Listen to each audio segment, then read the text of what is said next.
Nothing wrong with CIA secret prisons. There's no such thing as Islamophobia. There's no way I can let these statements go unchallenged. You are here, on the map. On the map tonight, my encounter with controversial author, politician, and born-again America booster, Ayaan Hirsi Ali. 25 CIA agents on trial in Rome accused of kidnapping. On our hot seat tonight, one of the architects of that extraordinary rendition system. And Omar Khadr's military trial is thrown out. The Pentagon, undaunted, scrambles to find judges to hear an appeal. We take a look at the big picture, a justice system designed on the fly.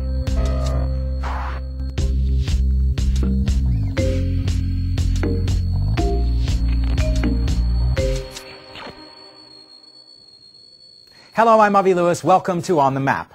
Ayaan Hirsi Ali, author of the best-selling memoir Infidel, has an extraordinary life story. A story so dramatic, in fact, that it often eclipses the powerful role she's playing in the current conversation about Islam and terrorism.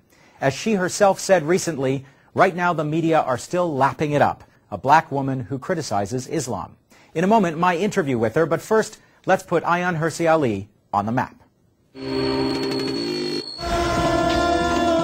Born to an elite political family in Somalia, she was brought up Muslim, subjected to genital mutilation, and promised in an arranged marriage to a Somali Canadian. On her way, she departed from the script and made a new life in the Netherlands. She learned the language, worked in a factory, a classic immigrant story, until she went into politics and ended up with the right-wing Dutch Liberal Party, which was exploiting a wave of anti-immigrant sentiment at the time. Hirsi Ali became famous and famously hated for her condemnation of Islam. She wrote the short film Submission by Theo van Gogh, which featured sexualized images of a Muslim woman with verses of the Quran written on her body, telling a tale of abuse.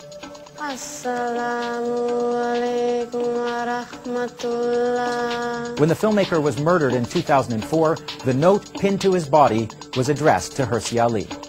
2 years later, she was at the center of another storm, when a minister in her own party threatened her citizenship because she'd lied on her refugee application. She moved to the United States and published her memoir, a huge bestseller. Which brings us to her latest incarnation, a job at the arch-conservative American Enterprise Institute in Washington. We had a chance to chat when she passed through Toronto recently, and here's what happened. Give me your argument against, that is your critique of Islam. Islam means submission to the will of Allah. A doctrine that requires from the individual to become a slave, in my view, is bad. Islam limits the imagination to what you can find in the Quran and to following the example of the Prophet Muhammad.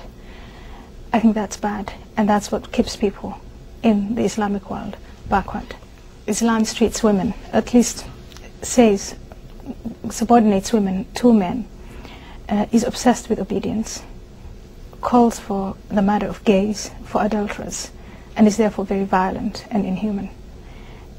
All this is in the Quran, all this is in the Hadith, and anywhere that Islamic Sharia or Islamic rule is implemented, you see that these things are carried out. Surely there are many versions of Islam, like there are many versions of Christianity, of Judaism, of all major religions.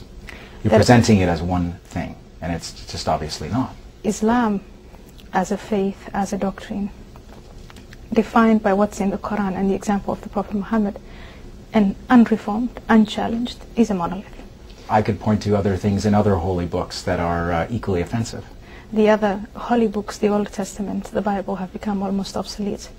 There are no Christians who want to have the Bible replace any constitution in Western society. The Pope has actually apologized. Whoa. You live in the United States of America. This is a country where evangelical Christianity has ascended to the highest ranks of power, where conservative social values drawn and justified by the Bible are imposed on people every single day. I think you're exaggerating. They shoot abortion doctors in the United States of America. Homophobia is rampant. When abortion doctors in the United States were shot, the federal government reacted to it by going after the perpetrators, putting them on trial and jailing them. When in Iran, two men went after a woman and a man holding hands and shot them they were acquitted by the Supreme Court. That is the core difference. Never confuse Islamic Sharia and the Muslims who really mean it with those extremist Christians who live in the United States. Extremist Christians in the United States or any other Western society face the rule of law and are dealt with accordingly. Let's talk about the intervention to bring democracy, quote unquote, increasingly in what many people see as an almost Islamophobic context. There's no Islamophobia. It's a myth. But it's gone. There's no Islamophobia? No. Anywhere in the world? No. I mean... Is there anti-Semitism? It's different. Islam is not a race. Sometimes. We're all racists. Racism is a universal trait. So is anti-Semitism, by the way. But I want us not to confuse a set of beliefs such as Islam with ethnicity, such as the hatred against Jews just because they are Jews, or against blacks just because they are black, or against gays just because it's something you can't do anything about. Whereas Islam is simply a set of beliefs, and it's not Islamophobic to say Islam is incompatible with liberal democracy. It's not Islamophobic to say, to point to those people who use the Quran and the Hadith to conduct war and to say this is being done in the name of your religion. Do something about it. That's not Islamophobic. That's fair.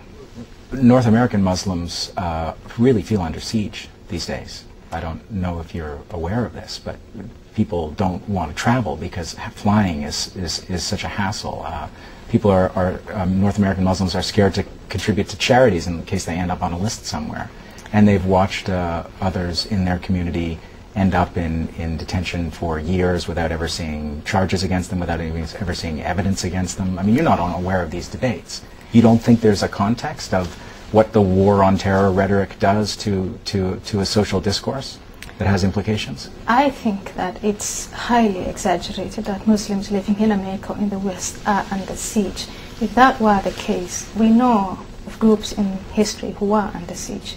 And what they usually do is they would leave. I don't see any American Muslim leaving and going back to any Muslim country. Well, your faith in American democracy is just delightful. It's the best democracy.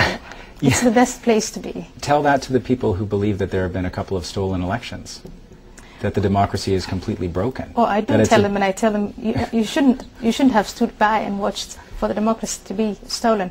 My point is not so much when the Democrats are in office, everyone is happy, or when the Republicans are in office, everything is bad. It's that both Republicans and Democrats and the majority of Americans, fortunately, feel that they can run for office, they can get power. As long as you're staggeringly rich, totally connected, as long and in as the pockets you of your donors, you can do anything you want in America. In America, you can come with no penny, nothing, no money, and you can become very wealthy. Tell me which Muslim country. Is there a school where they teach you these American cliches? Is it part of your application process that you have to? No, I'm sorry. I'm so upset that I'm losing my cards here. I can't believe you just said that. I read Alexis de Tocqueville, and I read about democracy, and I lived in countries that had no democracy, that had no founding fathers, that have not invented or could not resolve. So I don't find myself in the same luxury as you do. You grew up in freedom, and you can spit on freedom because you don't know what it is not to have freedom. I haven't. I know that there are many things wrong with America, and I know that there are many things that are wrong with Americans, but I still believe it's the best nation in the world. Thanks. You're welcome. Thanks for coming. Thank you. Welcome. Secret flights, black sites, and American justice on the fly. We speak with the man who designed the extraordinary rendition system. And viewers weigh in on our coverage of Gaza's underground economy.